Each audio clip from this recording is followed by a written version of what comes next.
좋으신 하나님이 주시는 은총과 또 평화가 이 저녁에 사랑하는 여러분들과 함께 하시기를 빕니다. 어느새 요한복음 강의 18번째 시간입니다. 마지막으로 제자들을 가르치시고 그들을 위해 기도하신 일을 마치신 이후에 예수 그리스도의 본격적인 순환이 시작됩니다. 이 세상에 보냄을 받으신 그 목적을 드디어 성취할 때가 다가온 것이죠. 지금까지 그때를 예수께서는 분명하게 드러내지 않으셨습니다. 그때가 올 것이지만 아직은 아니라고 하시면서 그때를 철저히 비밀에 붙이셨습니다. 하지만 18장에 와서는 예수께서 이제 그때를 공개적으로 드러내십니다. 2절입니다. 그곳은 가끔 예수께서 제자들과 모이시는 곳이므로 예수를 파는 유다도 그곳을 알더라. 예수께서 제자들과 함께 한 동산에 오르십니다. 이곳은 제자들과 함께 즐겨 찾으셨던 곳이라고 오늘 본문이 우리에게 말해주고 있습니다. 이곳의 위치를 누구도 알고 있었습니까? 예수를 팔려고 했던 가롯 유다도 알고 있었습니다. 죽을 자리를 의도적으로 피하는 것이 인지상정이지만 예수께서는 오히려 자신이 붙들리고 잡히실 장소로 먼저 나가십니다. 요한복음을 읽어가면서 우리는 하나님의 주도권과 만나고 있습니다. 예수께서 이 세상에 오신 것뿐만 아니라 그가 순환과 죽으심을 받으신 것 모두가 하나님이 주도적으로 이끌어가고 있는 역사임을 우리는 배워가고 있습니다. 예수는 강제로 잡히지 않으셨습니다. 불의한 자들의 손에 스스로를 내어 주셨습니다. 예수께서 스스로를 내어 주시기 전까지 그 누구도 예수의 몸에 손을 댈 수가 없었고 예수를 붙잡을 수도 없었습니다. 사절을 보니 예수께서는 이 모든 일을 이미 다 알고 계셨습니다. 그에 맞는 준비들을 하나씩 해 오신 것이죠. 죽음을 앞둔 예수에게는 두려움이나 공포 따위는 전혀 느껴지지 않습니다. 이제 예수를 팔아 넘긴 유다는 대제사장들, 바리새인들, 무리들의 로마의 군대까지 동원해서 예수를 잡기 위해 예수와 함께 즐겨 찾았던 이 동산에 올라옵니다. 그런데 유다가 사람들과 함께 예수를 잡으러 온 것이 아니라 예수께서 제자들과 함께 유다를 기다리고 있었다라고 생각되어지는 것은 저만의 생각은 아닌 것 같습니다. 예수께서 자신을 잡으러 오는 자들을 향해 묻습니다. 4절입니다. 예수께서 그 당할 일을 다 아시고 나아가 이르시되 너희가 누구를 찾느냐? 이 말이 이상하지 않으신가요? 원래는 잡으러 온 자들이 잡아야 할 자가 누구인지를 특정하는 것이 순서입니다. 그런데 예수께서 오히려 당당하게 자신을 잡으러 온 자들을 향해 되물으신 것입니다. 누구를 잡으러 온 것이냐?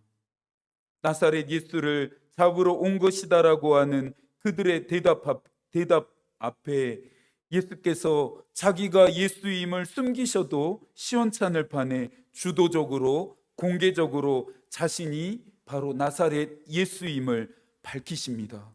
5절에서 내가 그니라, 8절에서 내가 그니라 하였으니. 앞선 13장 1절에서 예수께서는 제자들을 끝까지 사랑하시겠다라고 약속하십니다. 17장에서는 하나님께 그들을 지키시도록 간절히 기도하셨습니다. 오늘은 자신에게 일어나고 있는 이 위협적이고 위험한 일들로 인해 제자들을 다치지 않도록 지키시는 그 사랑을 한 번 더 확인하게 되는데요. 8절입니다. 이 사람들이 가는 것을 용납하라.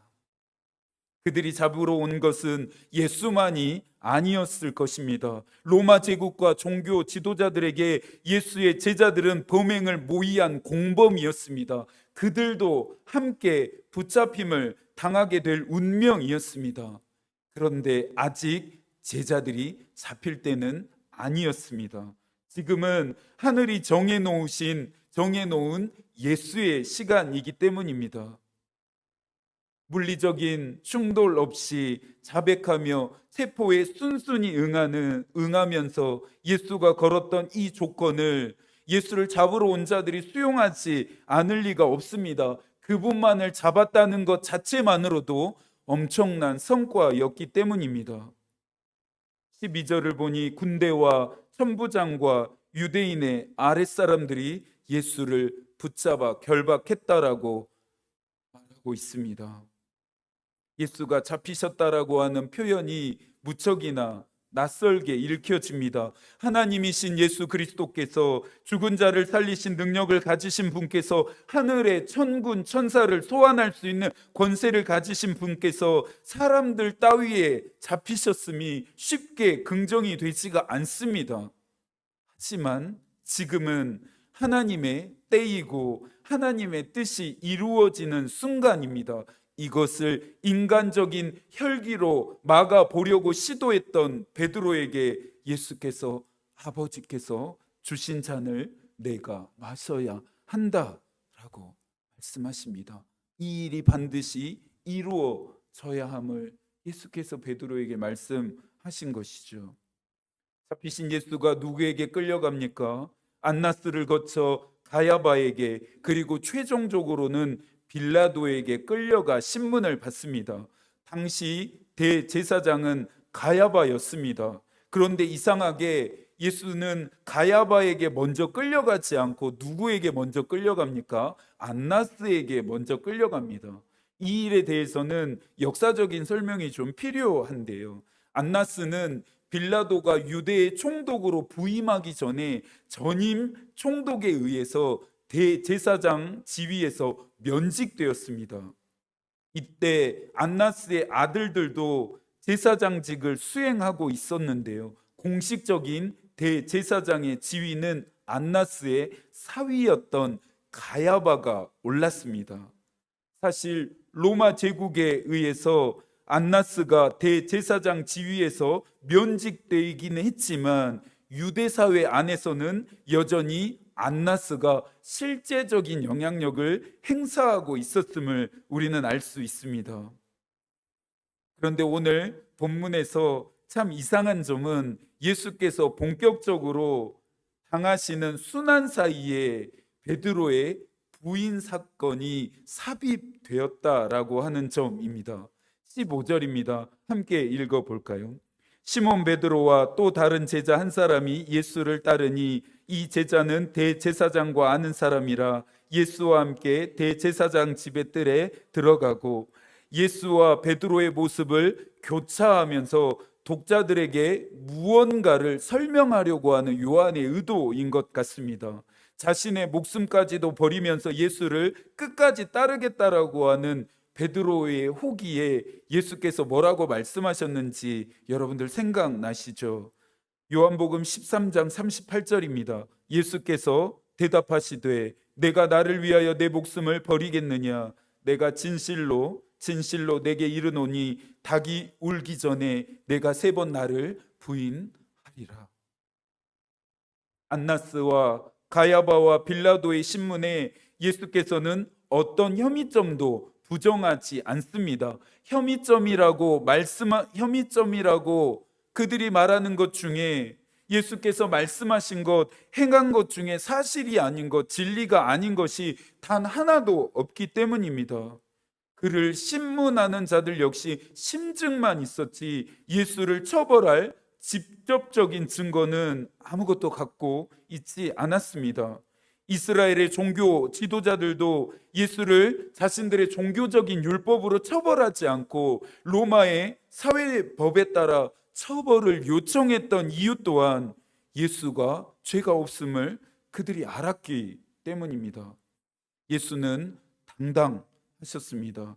23절인데요. 함께 읽어볼까요? 예수께서 대답하시되 내가 말을 잘못하였으면 그 잘못한 것을 증언하라. 바른 말을 하였으면 내가 어찌하여 나를 치느냐 하시더라. 그런데 베드로에게는 이 당당함을 도무지 찾아볼 수가 없습니다. 과연 목숨까지 걸면서 예수를 따르겠다 말했던 그가 맞나 싶을 정도입니다. 베드로로 하여금 예수를 부인하게 만든 것은, 예수를 부정하게 만든 것은 위험이나 위협이 아니었습니다. 고문과 같은 무력도 아니었습니다. 그냥 질문이었습니다. 17절입니다. 문 지키는 여종이 베드로에게 말하되 너는 이 사람의 제자 중 하나가 아니냐 하니 그가 말하되 나는 아니라 하고, 25절 시몬 베드로가 서서 불을 쬐더니 사람들이 묻되 너도 그 제자 중 하나가 아니냐? 베드로가 부인하여 이르되 나는 아니라 하니, 26절과 27절의 말씀을 한 번 더 읽습니다.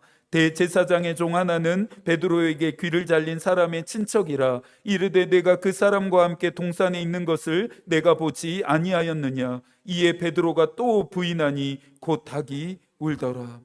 여종의 질문에, 사람들의 질문에, 귀를 잘린 사람의 친척의 질문에 베드로는 예수를 부인합니다. 예수를 부정합니다. 그리스도인을 무너지게 하는 것은 대단한 것이 아니라 가벼운 것입니다. 그리스도인을 유혹하는 사단의 유혹은 강제적인 것이 아닌 부드러운 것입니다.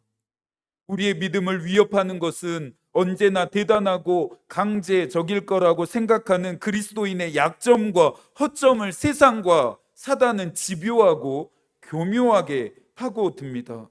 베드로도 이렇게 생각하지 않았을까요? 예수를 인정할 것인지 부정할 것인지를 결정해야 하는 뭔가 대단한 상황을 생각하면서 그런 순간에는 자신의 목숨까지도 내어 놓겠다고 했던 것은 아니었을까요? 베드로는 대단한 상황이 아니라 아주 일상적인 상황에서 실패하게 됩니다. 예수를 부인합니다. 세상과 사단에 지지 않고 우리가 믿음을 지키려면 우리의 사고방식을 바꾸어야 합니다. 대단한 일, 사람들이 알아주는 일, 보여지는 일, 뭔가 영적이라 생각하는 일들 앞에서 저와 여러분의 믿음이 드러나고 사용되어진다라고 하는 생각을 버려야 합니다. 그렇지 않습니다. 우리의 믿음은요, 보통적이고 흔하며 일상적인 상황에서 드러나고 사용되어집니다. 가정과 직장과 사람들과의 관계 안에서 우리의 믿음이 확인되어집니다. 베드로처럼 우리 또한 사람들에게 매번 질문을 받게 됩니다. 너도 그리스도의 제자냐? 이 질문에는 중의적인 의미가 있습니다. 하나는 조롱이고 다른 하나는 인정입니다. 베드로처럼 직접적으로 예수를 3번씩이나 부인한 적이 없으니 나는 적어도 베드로보다는 낫다 생각하십니까? 우리는 베드로보다 낫다 그렇게 생각하십니까? 이것 또한 우리의 착각입니다. 한 주간의 삶이 예수를 인정하는 삶이 되고 있으십니까? 조금 전의 질문처럼 여러분의 존재가 예수를 보게 하는 창문이 되고 있습니까? 여러분의 있음을 통해 여러분의 있는 자리에서 예수 그리스도가 드러나고 그분이 영광을 받고 있습니까? 예수를 인정하는 삶, 예수 그리스도의 제자된 삶은 바로 이런 것입니다. 마지막으로 빌라도 앞에서 신문을 받고 계시는 예수를 만나러 가야 합니다. 33절입니다. 이에 빌라도가 다시 관정에 들어가 예수를 불러 이르되 네가 유대인의 왕이냐? 빌라도의 신문이 시작되었습니다. 처세술에 능했던 빌라도는 지금 돌아가고 있는 일에 판세를 인지했습니다. 그러면서 정치적인 이익과 손해 사이에 수싸움을 하고 있습니다. 어쩌면 신문전에 어느 정도의 확신이 섰을 것입니다. 빌라도의 신문에서 주목해야 할 지점은 빌라도가 예수께 유대인의 왕이냐라고 물었던 것입니다. 예수는 스스로를 왕이라 말하신 적이 없습니다. 종교 지도자들은 스스로를 하나님의 아들이라 여기는 신성 모독하는 예수의 행태가 꼴보기 싫었습니다. 참을 수가 없었습니다. 그런데 신성 모독을 했다라고 하는 이 죄목만으로는 로마의 법정에 세울 수가 없었기에 이들은 예수를 정치범으로 둔갑시킵니다. 유대인의 왕이라 떠벌리며 유대인의 왕이라 로마 법정에 고소하고 고발한 것입니다. 신성 모독과 황제를 모독하는 일은 빌라도의 입장에서는 완전히 다른 사안이었습니다. 그때도 지금처럼 자기가 신이라고 떠벌리고 다니는 말도 안 되는 사람들은 얼마든지 있었다고 합니다. 흔했다고 합니다. 그러나 황제와 로마 제국을 전복시키려고 정치적인 혁명가로서의 왕이라 한다라고 하면 빌라도는 로마 제국을 위해서 반드시 예수라고 하는 자를 처벌해야만 했습니다. 빌라도의 신문에 예수께서 대답하십니다. 36절입니다. 함께 읽어 볼까요? 예수께서 대답하시되 내 나라는 이 세상에 속한 것이 아니라 만일 내 나라가 이 세상에 속한 것이었다라면 내 종들이 싸워 나로 유대인들에게 넘겨지지 않게 하였으리라. 이제 내 나라는 여기에 속한 것이 아니니라. 예수는 자신이 속해 있는 곳은 이 세상이 아니라 하나님의 나라임을 밝히십니다. 만일 예수께서 이 세상에 속해 있다라고 한다라면 능력과 권세를 사용해서 지금과 같은 일이 일어나지 않게 하셨을 것이라는 것입니다. 자신들이 예수를 잡은 것이 아니라 예수께서 스스로 잡히셨음을 빌라도는 비로소 깨닫게 됩니다. 이 모든 상황을 주도적으로 이자가 이끌어 왔음을 직감하게 됩니다. 다시 한번 추궁하는 빌라도의 신문에 예수께서 대답하십니다. 37절입니다. 빌라도가 이르되 그러면 네가 왕이냐? 예수께서 대답하시되 내 말과 같이 내가 왕이니라. 내가 이를 위하여 태어났으며 이를 위하여 세상에 왔나니 곧 진리에 대하여 증언하려 함이로라. 무릇 진리에 속한 자는 내 음성을 듣느니라 하신대. 이 대답은 예수께서 이 세상에 오신 목적, 이 세상에서 사역하신 목적, 순환과 죽음을 당하신 목적이 됩니다. 이 모든 목적들은 결국 하나로 일치되어지는데요. 바로 진리를 증언하는 것입니다. 이 진리는 무엇입니까? 유일하신 참 하나님과 그가 보내신 자 예수 그리스도를 아는 것입니다. 이 진리는 무엇입니까? 세상을 이처럼 사랑하사 독생자를 주신 하나님을 믿어 멸망하지 않는 것입니다. 예수의 대답 앞에 깊고 무거운 정막이 흘렀을 것입니다. 빌라도가 무겁게 다시 입을 떼서 묻습니다. 그렇다면 진리가 무엇이냐? 일부 성서학자들은 이 빌라도의 질문이 부정적이고 냉소적이다 평가합니다. 그러나 다른 한편의 학자들은 탐욕에 찌들어 있고 정치적 이익을 위해서 영혼까지 팔아 넘겼던 빌라도가 정말로 진지하게 했던 질문일 수도 있다라고 평가합니다. 우리가 주목해야 할 사람은 빌라도가 아니죠. 예수 그리스도입니다. 지금도 사명을 향해 올곧이 걸어가고 있는 예수 그리스도를 우리는 바라보아야 합니다. 그러면서는요, 요한복음을 또 묵상해 가면서 우리는 내게 주신 사명은 무엇인지, 나는 사명을 따라 살아가고 있는지 점검해야 합니다. 나에게 하라 하신 일을 나는 순종하며 행하고 있는지, 하늘에서 이루어진 그 뜻이 나를 통해 이 세상에 이 땅 가운데 이루어지고 있는지를 점검해야 합니다.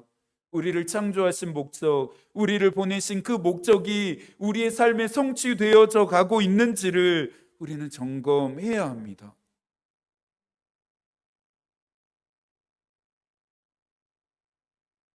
예수께서 짊어지신 이 사명을 따라 올곧이 그 길을 끝까지 포기하지 않고 걸어가셨던 것처럼 어떤 상황에서도 어떤 위협에서도 그 길에서 이탈하지 않으신 것처럼 사명을 대하는 우리의 자세와 태도도 그래야 합니다.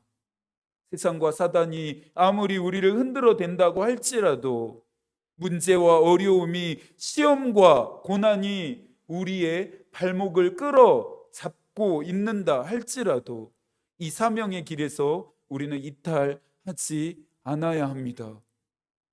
느리더라도 우리의 표대 되어진 예수 그리스도를 바라보며 끝까지 이 길을 걸어갈 수 있어야 합니다. 오늘 요한복음 18장을 통해 우리에게 주신 교훈과 가르침은 이것입니다. 남은 한 주도 하나님이 여러분과 함께 하시기를 기도하겠습니다. 하나님의 마음이 우리의 기도가 되고 하나님의 뜻이 우리의 길이 되기를 빕니다. 아멘.